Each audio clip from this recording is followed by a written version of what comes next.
누나, 어머니 통장 다 어디 갔어? 우리도 자식인데. 한 푼도 안 남겼다는 게 말이 돼.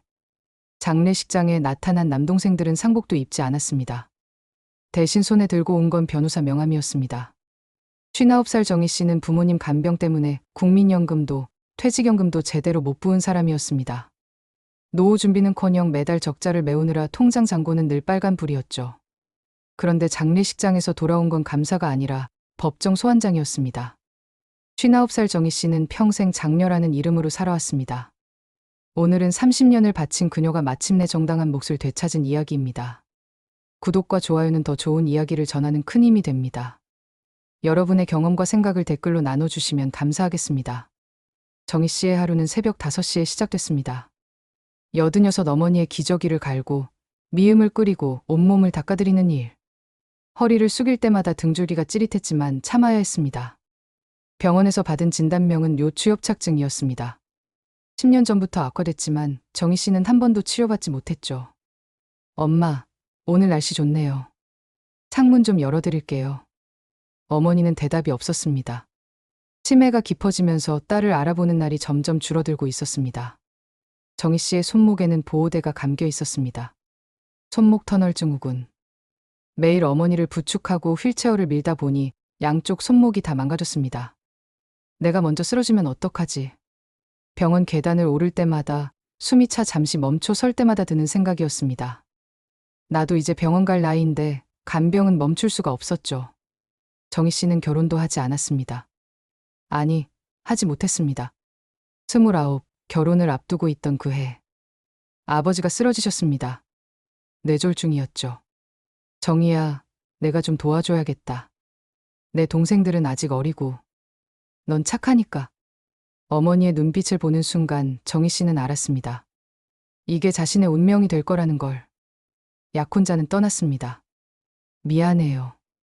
난 결혼하고 싶은 거지 간병인이 필요한 게 아니에요. 그렇게 30년이 흘렀습니다. 아버지는 10년을 병상에서 지내시다 돌아가셨고 어머니는 70이 넘어서부터 치매를 앓기 시작했습니다. 정희 씨에게는 남동생이 둘 있었습니다. 둘째 준호는 서울에서 사업을 한다며 1년에 한두 번 얼굴을 비췄고 막내 준석이는 부산에 살면서 명절에도 오지 않았습니다. 누나, 나도 힘들어. 애들 학원비에 집 대출금에. 엄마 용돈은 누나가 좀 대신 보내줘. 누나는 혼자니까 괜찮잖아. 전화 한 통으로 끝이었습니다. 혼자니까 괜찮다고? 정희 씨는 그 말이 가장 듣기 싫었습니다. 혼자라서 더 힘든 건데, 혼자라서 노후 준비도 못하는 건데. 그 돈은 정희 씨의 퇴직금과 월급에서 나갔습니다. 매달 200만 원씩. 아버지 병원비, 어머니 요양비, 생활비, 약값, 기저귀값. 정희 씨는 가끔 통장을 덮으며 생각했습니다. 내가 먼저 쓰러지면 이 집은 누가 지키지? 그 질문에 답해줄 사람은 아무도 없었습니다. 국민연금 중간에 몇 년 못 냈습니다. 퇴직연금 회사 그만두면서 쓸 수밖에 없었죠. 50대 중반의 통장 잔고는 300만 원. 이게 정희 씨의 전 재산이었습니다. 어느 날 어머니가 정희 씨를 보며 물었습니다. 누구세요? 여기가 어디예요? 가슴이 무너져 내렸지만 정희 씨는 미소를 지어야 했습니다. 엄마, 저 정희예요. 엄마 딸. 딸? 나한테 딸이 있었나? 그날 밤 정희 씨는 홀로 울었습니다. 30해를 바쳤지만 어머니의 기억 속에서조차 지워져 가고 있었습니다. 다음 날 아침 정희 씨는 다시 새벽 5시에 일어났습니다. 허리가 아파도 손목이 아파도 간병은 계속돼야 했습니다. 명절이었습니다. 정희 씨는 홀로 차례상을 차렸습니다. 무릎을 꿇고 앉아 절을 하려는데 무릎에서 딱딱 소리가 났습니다. 퇴행성 관절염이었죠. 어머니는 방에 누워 계셨고 동생들은 오지 않았습니다. 엄마, 준호랑 준석이한테 전화해봤는데 안 받네요. 그래. 애들도 바쁘겠지. 어머니의 목소리는 힘이 없었습니다. 사실 기대도 안 하셨을 겁니다. 동생들한테서는 문자가 왔습니다. 누나, 미안. 애들이 독감 걸려서 못 갈 것 같아. 누나는 원래 그런 거 잘하잖아. 형이 못 간다는데 나 혼자 가기도 그렇고. 어차피 혼자니까 괜찮은 거 아니야? 다음에 갈게. 정희 씨는 답장하지 않았습니다. 매번 똑같은 말이었으니까요. 원래 그런 거 잘한다고? 혼자니까 괜찮다고? 정희 씨는 참기로 했습니다. 화내봤자 달라질 게 없었으니까요. 이게 가족이면 하는 거라고 스스로를 달래야 했습니다. 그러던 어느 날 어머니가 쓰러졌습니다. 엄마, 엄마. 119를 불렀고 정희 씨는 구급차에 동승했습니다. 가슴이 터질 것 같았지만 정희 씨는 침착해야 했죠. 아무도 없었으니까요. 병원 응급실에서 정희 씨는 떨리는 손으로 동생들에게 전화를 걸었습니다. 준호야, 엄마가 쓰러지셨어. 지금 당장 병원 와. 누나, 나 지금 거래처 미팅 중이야. 큰일이야? 큰일? 엄마가 쓰러지셨다니까. 그래도 누나가 있잖아. 내가 가봤자 할 수 있는 것도 없고. 병원비 필요하면 말해. 조금은 보탤게. 전화가 끊겼습니다. 조금은 보탠다고? 정희 씨는 허탈하게 웃었습니다.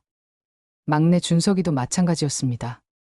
누나, 나 부산인데 어떻게 가? 일 끝나고 주말에 갈게. 주말이 됐지만 준석이는 오지 않았습니다. 애가 학원 끝나는 시간이 늦어서라는 문자만 왔죠. 다행히 어머니는 의식을 되찾으셨습니다. 하지만 의사의 말은 충격적이었습니다. 보호자분, 어머님께서 치매 진단을 받으셨습니다. 중등도 치매입니다. 이제는 혼자 두시면 안 됩니다. 그날 정희 씨는 결정했습니다. 원장님, 사표 쓰겠습니다. 정희 씨, 정년까지 5년밖에 안 남았는데 퇴직금 생각해서라도. 어머니가 더 급합니다. 55의 나이에 25년 다닌 회사를 떠났습니다. 퇴직금은 3천만 원. 정년까지 채웠으면 억대였을 텐데. 정희 씨는 그날 밤 통장을 들여다봤습니다. 이 돈으로 얼마나 버틸 수 있을까? 나는 어떡하지? 국민연금 납부 내역을 확인했습니다. 중간에 4년을 못 냈더군요. 간병하느라 일을 못했던 시기였습니다. 나는 노후에 얼마를 받을 수 있을까? 계산해보니 한 달에 30만 원 정도였습니다. 이걸로 어떻게 살죠? 정희야, 미안하다. 내가 이렇게까지. 괜찮아요, 엄마. 제가 모실게요. 괜찮지 않았습니다. 하지만 말할 수 없었습니다. 매달 나가는 돈은 200만 원이 넘었습니다. 병원비, 약값, 지저귀값, 요양보호사 일당 생활비. 정희 씨는 새벽 배달 아르바이트를 시작했습니다. 50대 중반의 몸으로 새벽 4시에 일어나 신문을 돌렸죠. 허리는 더 나빠졌습니다. 계단을 오를 때마다 다리가 저렸고 가끔은 주저앉고 싶었습니다. 참자. 조금만 더 참자. 저녁에는 식당에서 설거지를 했습니다. 찬물에 손이 붓고 갈라져도 참았습니다. 동생들은 명절에 문자 한 통이었습니다. 누나, 수고 많아.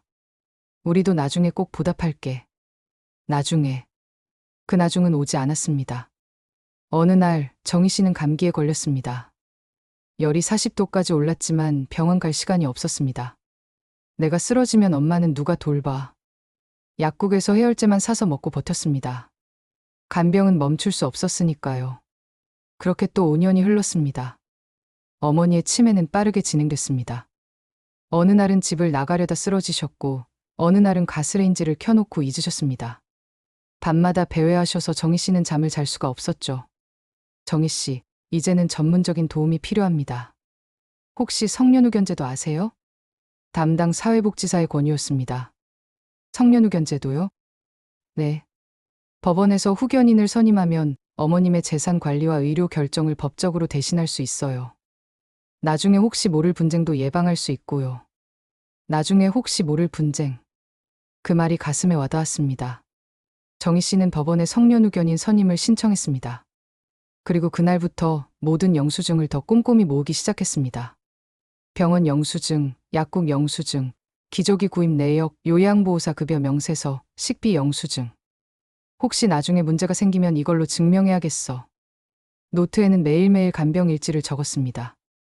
2023년 10월 5일. 어머니 새벽 3시에 배회. 함께 거실에서 아침까지 깨어있음. 오전 8시 병원 진료 동행.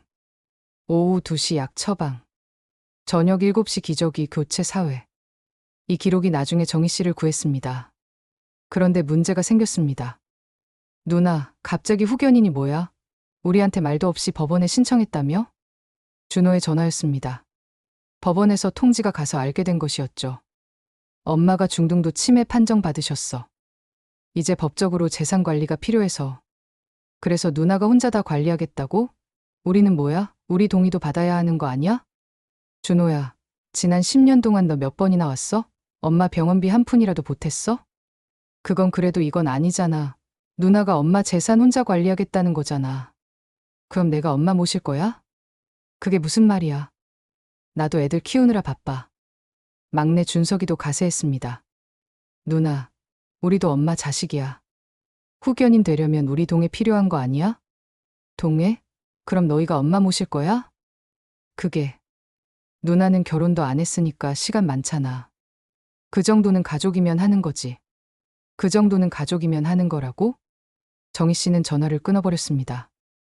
더 이상 들을 수 없었습니다. 결국 법원에서 정희 씨를 성년후견인으로 선임했습니다. 하지만 조건이 있었습니다. 정희 씨, 매년 재산관리 내역을 법원에 보고해야 합니다. 그리고 큰 금액을 쓸 때는 법원 허가를 받으세요. 투명하게 관리하시면 됩니다. 알겠습니다. 저는 한 푼도 부당하게 쓸 생각 없습니다. 정희 씨는 그날부터 더욱 철저하게 기록했습니다. 어머니의 유일한 재산은 서울 변두리의 낡은 아파트 한 채였습니다. 시세로 4억 원 정도. 아버지가 평생 모아 산 집이었습니다. 엄마, 이 집만은 꼭 지킬게요. 아버지가 물려주신 거잖아요. 어머니는 정희 씨의 손을 꼭 잡았습니다. 이미 말을 많이 할 수 없게 되셨지만 눈빛만으로도 알 수 있었습니다. 고맙다고. 정희 씨는 매일 밤 영수증을 정리하고 엑셀에 입력하고 통장 거래 내역을 출력했습니다. 나는 떳떳해. 한 푼도 내 주머니에 넣지 않았어. 하지만 마음 한구석에는 불안이 있었습니다. 나중에 동생들이 문제 삼으면 어떡하지? 그 불안은 현실이 됐습니다. 어머니는 86의 나이로 세상을 떠나셨습니다. 정희 씨는 3일 밤을 꼬박 샜습니다. 장례 준비를 하면서도 눈물이 멈추지 않았습니다. 엄마, 이제 편히 쉬세요. 제가 잘 모시지 못해서 죄송해요. 장례식장에는 아무도 없었습니다. 어머니의 친구분들은 이미 돌아가셨거나 거동이 불편하셨고 동생들은 연락이 안 됐습니다. 정희 씨는 혼자 상주로 앉아 있었습니다. 쉰아홉의 몸은 지쳐 있었지만 마지막까지 어머니를 보내드려야 했습니다. 그런데 이튿날 오후 그들이 나타났습니다. 누나, 준호와 준석이었습니다. 깔끔한 정장 차림에 옆에는 낯선 남자가 함께 있었습니다. 너희들, 지금 와? 미안해, 누나. 연락 늦게 받았어. 엄마, 편히 가셨지?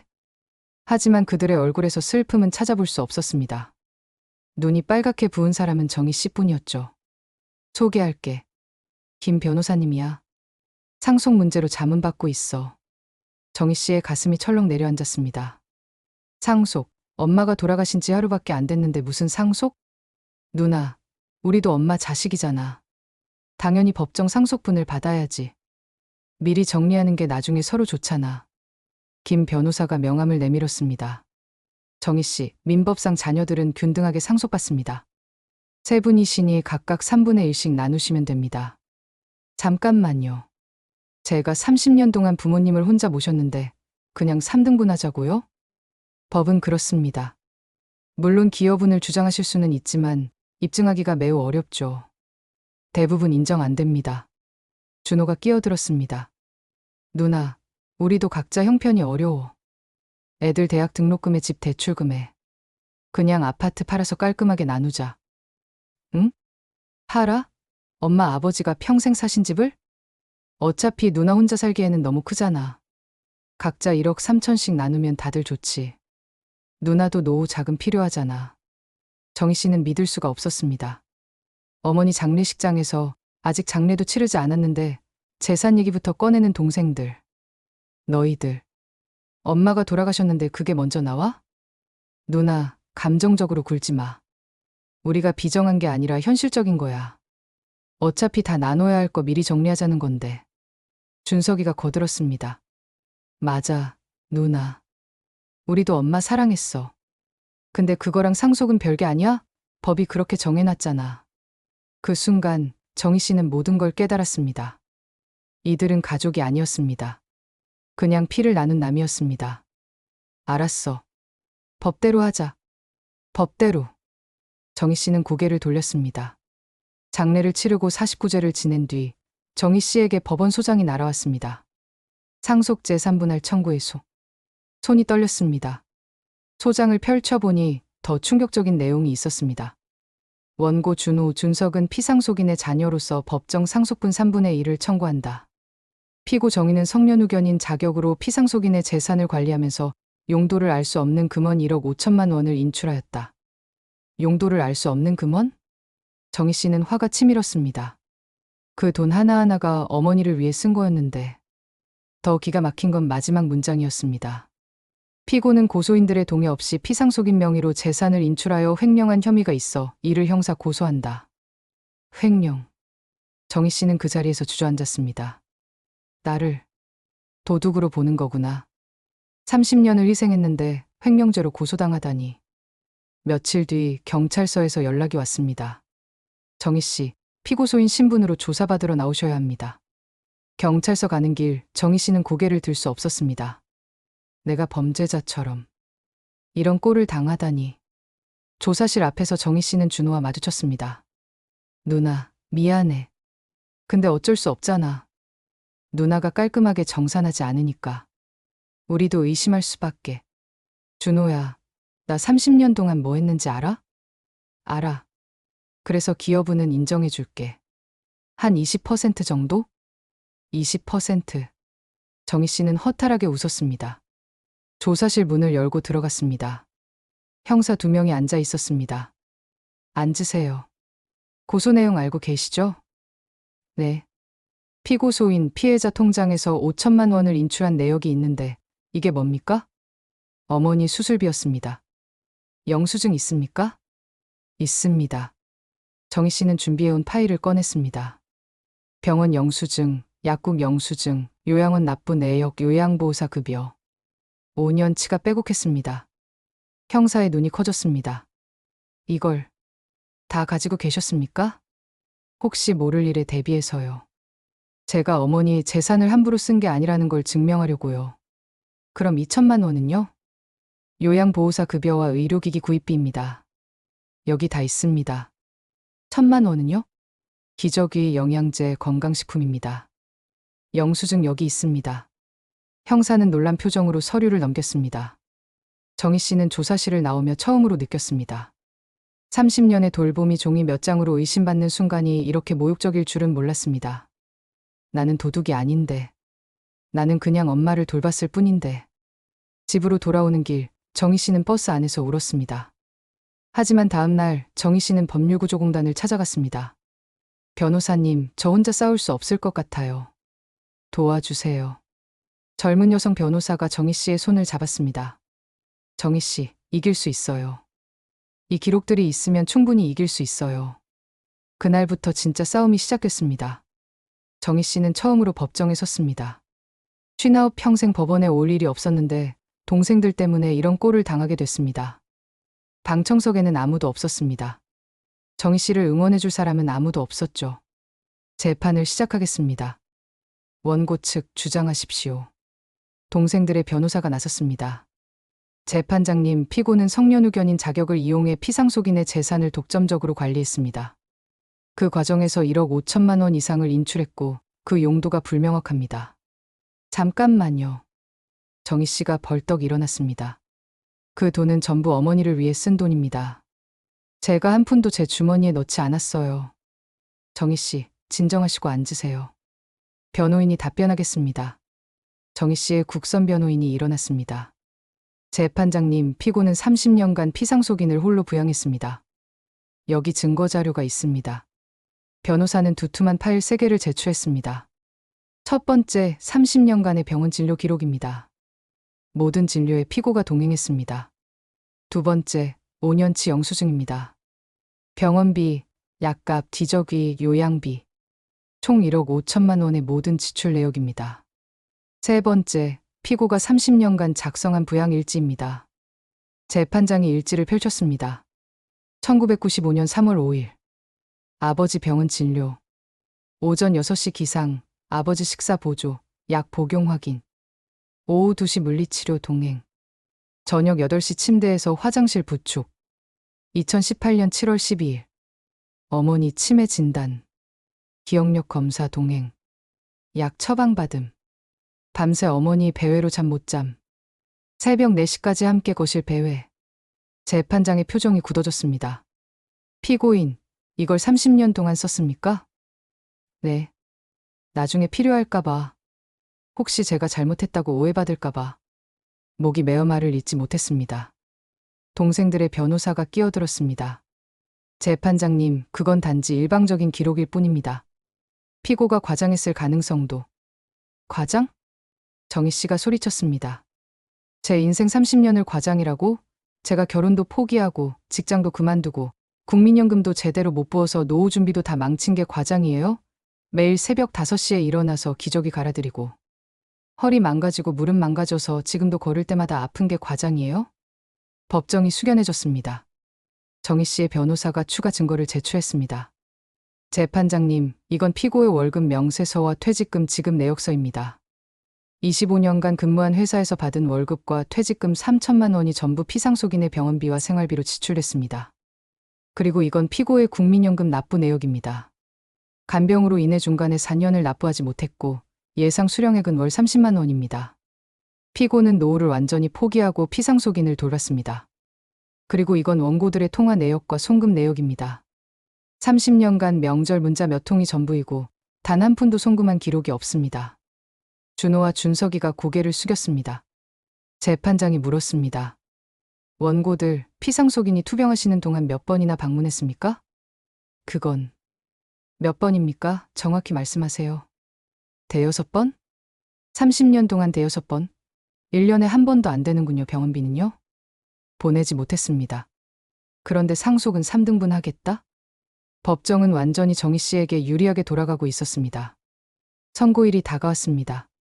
정희 씨는 떨리는 마음으로 법정에 섰습니다. 어젯밤 한숨도 못 잤습니다.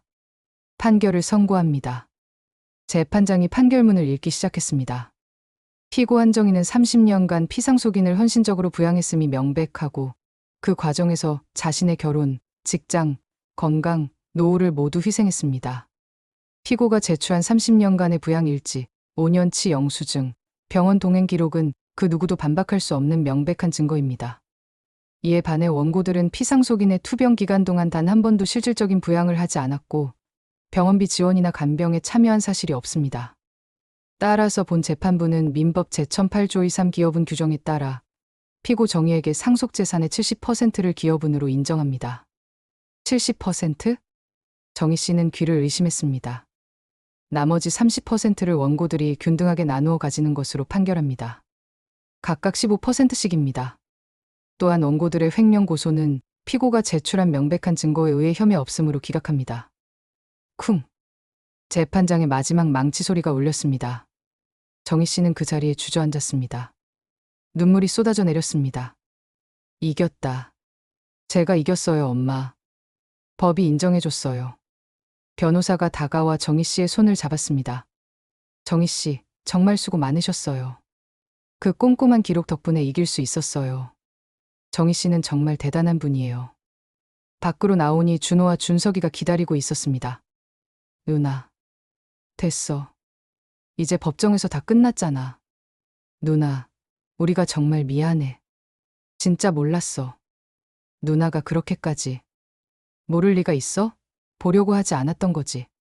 안 보려고 애쓴 거잖아. 정희 씨는 돌아섰습니다. 준호야, 준석아. 너희 몫은 법대로 주겠어. 현금으로 정산해 줄게. 근데 이제 우리 남남으로 살자. 누나. 30년 동안 가족이길 바랐어. 근데 너희는 한 번도 내 가족이 아니었잖아. 이제 알았어. 정희 씨는 뒤도 돌아보지 않고 걸어갔습니다. 그날 밤 정희 씨는 판결문을 어머니 영정 앞에 놓았습니다. 엄마, 제가 이겼어요. 법이 저를 도둑이 아니라고 인정해줬어요. 30년이 헛되지 않았다고 인정해줬어요. 영정 속 어머니는 미소 짓고 계셨습니다. 6개월 후, 정희 씨는 어머니의 아파트를 정리하고 있었습니다. 법원 판결대로 70%는 정희 씨가, 30%는 동생들이 나눠 가졌습니다. 정희 씨는 동생들의 몫을 현금 6천만 원으로 정산해주고 아파트는 본인이 가졌습니다. 엄마, 이 집 지켰어요. 아버지가 물려주신 이 집. 정희 씨는 어머니의 유품을 정리하다가 서랍 깊은 곳에서 낡은 일기장을 발견했습니다. 펼쳐보니 어머니의 떨리는 손글씨였습니다. 1995년 3월 10일. 정희가 약혼을 파기했다. 나 때문이다. 미안하고 고맙다. 이 아이는 나 때문에 인생을 포기했다. 2010년 6월 5일. 정희가 오늘도 병원에 데려다 줬다. 허리가 아프다는 걸 들었다. 이 아이는 참 착하다. 너무 착해서 걱정이다. 2018년 8월 1일. 내가 치매라고 한다. 정희한테 짐만 되는 것 같아 미안하다. 하지만 정희가 있어 다행이다. 다른 아이들은 아무도 오지 않는다. 마지막 장에는 이렇게 적혀 있었습니다. 2023년 5월 3일. 정희야, 엄마는 다 알고 있단다. 내가 얼마나 힘든지, 내 노후가 얼마나 걱정되는지. 고맙다. 엄마의 전 재산은 내 것이다. 내가 다 받아라. 동생들한테는 미안하지만 너만이 자격이 있다. 내가 받아야 한다. 정희 씨는 일기장을 가슴에 안았습니다. 엄마, 이제 알았어요. 엄마도 다 알고 계셨구나. 제가 얼마나 힘든지. 며칠 뒤 정희 씨는 요양원을 찾았습니다. 원장님, 후원금 전달하러 왔습니다. 후원금이요? 네. 저희 어머니가 생전에 받은 도움에 감사하다고. 5천만 원입니다. 혼자 부모님 모시는 분들을 위해 써주세요. 간병인 지원이나 의료비 지원해요. 5천만 원이나요? 정희 씨도 노후 자금이 필요하실 텐데. 괜찮아요. 이제 법이 제 몫을 지켜줬으니까요. 그리고 이게 엄마가 바라셨던 일이에요. 요양원을 나서는 정희 씨의 걸음은 가벼웠습니다. 집으로 돌아오는 길, 정희 씨는 어머니가 좋아하시던 국화꽃을 샀습니다. 엄마, 이제 저도 제 인생 살아볼게요. 늦었지만 행복하게 살게요. 그리고 정희 씨는 깨달았습니다. 가족에게 이용당하지 않는 것, 그것도 노후의 존엄이라는 걸. 돌봄은 의무였지만 착취는 아니었습니다. 이제서야 법과 세상이 인정해준 셈이었습니다. 정희 씨는 59의 나이에 비로소 자신의 삶을 시작했습니다. 혼자 부모를 모신 30년은 결코 헛되지 않았습니다. 법이 인정했고 세상이 인정했고 무엇보다 정희 씨 스스로가 떳떳했으니까요. 그리고 어디선가 어머니도 미소 짓고 계실 거라 믿었습니다. 아파트 거실에 앉아 창밖을 바라보며 정희 씨는 생각했습니다. 이제는 나를 위해 살아도 되는 거겠지? 통장을 확인했습니다. 아파트를 제외하고도 2억 원 정도가 남았습니다.